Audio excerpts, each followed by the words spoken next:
we've seen Carol Embleton do some of that same stuff on the History News Network. Indeed. And in the Opinionator blogs in the New York Times, connecting scholarly research in that particular case about Reconstruction to contemporary debates about guns and all sorts of other things.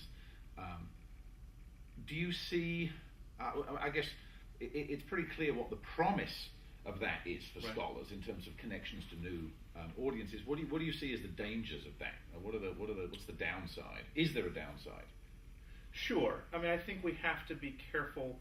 It is incredibly easy to hit publish on a post, on a blog, and I do think we need to be responsible in what we post, and I think we need to be aware that if we are engaging with this larger public, we need to have our facts in order. We need to make sure that that what we're putting up is not necessarily, it can be a work in progress, but it shouldn't be rough, right? And it should be well thought out. I think we do have a responsibility there. We need to be careful about that. That's not to say we shouldn't do it. We just should be thoughtful about it. And I also think that there are opportunities to move aspects of the traditional scholarly model in terms of peer review, in terms of evaluating, having experts review something before it gets published. I think we can see that in the rise of a number of online journals.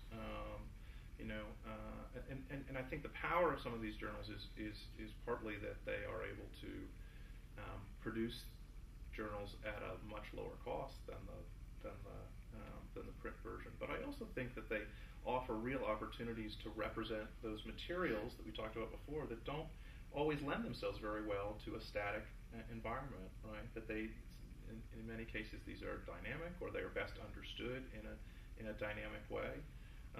So I think Southern Spaces has really transformed itself, for example, from a traditional journal to one that engages with the South and research about the South by really taking advantage of the digital tools that are available now.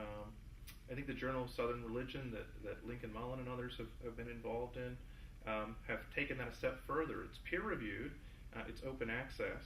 In many ways, it's still a traditional journal. But they also have articles and they have book reviews, but they also have podcasts and interviews and blog postings, really sort of weaving together the traditional scholarly approaches with the tools of new media.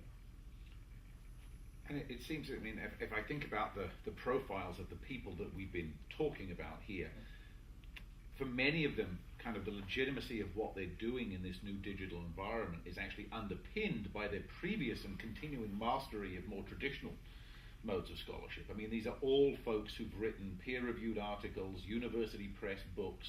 They have tenured or tenure-track jobs at prominent research universities. So in a sense, the traditional models that are still coming out of graduate schools are, for some, not all, but for some of these folks, the underpinning of why we are listening to what they have to say, and I guess the underpinning of that kind of sense of responsibility that you talked about, because it's not that different from hitting send on to send an article to a journal, right? I mean, you've got to make sure that thing's it's in good shape. So the ideas about how we should responsibly do this aren't actually that different. No, I would agree with that. I think that that this is a difference of degree, not of kind. I think we're still talking about responsible historians engaged in a responsible practice of history, and so I think it's not something we should be scared of. Sure. It's something that we should view as an opportunity.